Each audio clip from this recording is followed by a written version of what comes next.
Oh boy, the hype train is real, folks. So if you haven't heard, the Nintendo has officially revealed the Nintendo NX in a video released earlier this morning. Or rather, it's going to be called the Nintendo Switch. Given the video demonstrating how the console works, I'm not surprised by the name. I wanted to take some time to talk about this because I started my own channel with Nintendo content, so I felt it kind of necessary to talk about this.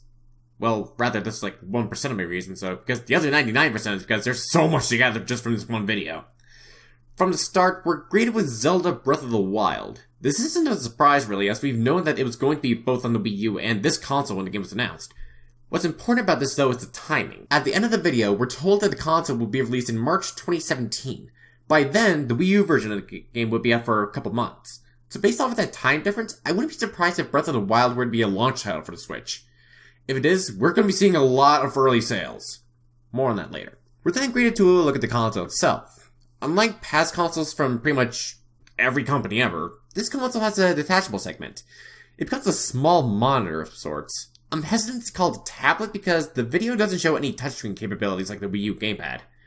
Calling it a monitor just feels more appropriate right now until more details are released. We're then shown one of the controls for the Switch, and it's there we find out why it's called that. By sliding the left and right portions of the main controller, which kind of resembles your average controller with an ergonomic grip, you can attach it to the monitor portion of the controller and it'll work like a Wii U gamepad of sorts. Based off of this, I believe that the remaining portion of the console serves a dual purpose regarding that monitor. First off, when the monitor portion is removed, the game immediately transitions to that portion. I can only assume that this means that this bulkier portion functions as some sort of streaming device to the TV. That's my guess at least, because when you see the change, it is like, boom, instantaneous. The second purpose that I think it has is that of a charger for the monitor itself, because we see this thing being played everywhere like a 3DS, even down to the use of cartridges.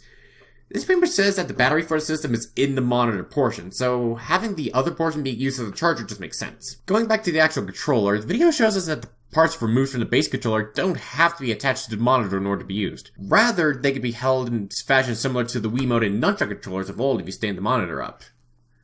But what if you don't feel like using the removable portions of the controller? Don't worry, because they have another model of the controller akin to the current controllers that don't have detachable portions. We're also shown footage of Skyrim being played on the console. This alone actually says a lot regarding the console's current state. When it came to sales, the Wii U didn't do all that well compared to the Wii, in part due to lack of third-party support. So seeing a Bethesda game being played on this pretty much says that Bethesda is on board to produce games for the console. We also see a basketball game being played later in the video, which I assume is the latest version of the NBA 2K series. That would mean that EA is on board to make games for the system as well. So we have two companies that didn't work with the Wii U, working with the Switch. Makes me wonder who else is on board and how this will affect sales. Probably just gonna send sales skyrocketing, that's for sure. As the video goes on, it's also shown that the removable controller portions can be used as individual controllers as well. I'm curious as to how well this will work because, let's face it, these things are tiny. If Nintendo were to release a jumbo-sized Switch after this, I wouldn't be the least bit surprised. What's more important about this section, however, is that it shows us a new Mario Kart game. I've seen some comments on the video saying that it's Mario Kart 8, but I know it's Mario Kart 9 for two reasons. Reason number one, each player has 2 item slots like from Mario Kart Double Dash.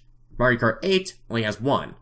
And 2, King Boo was never a playable character in Mario Kart 8, not even the DLC, folks. And while we're on the topic of Mario, we also get shown a new Mario type of game.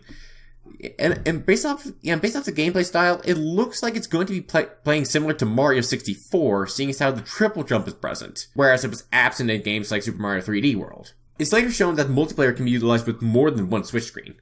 We see 2 being used in the NBA game and 8 in the game of Splatoon. I think that the Splatoon game they showed may actually be a sequel rather than a direct port, because if you look at the entry of the roller wheeling Inklings, the animation is different.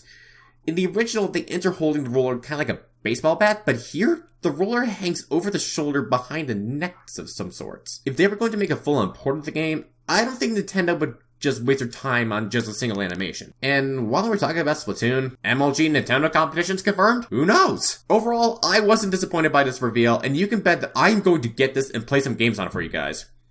Here's to what very well could be Nintendo's comeback.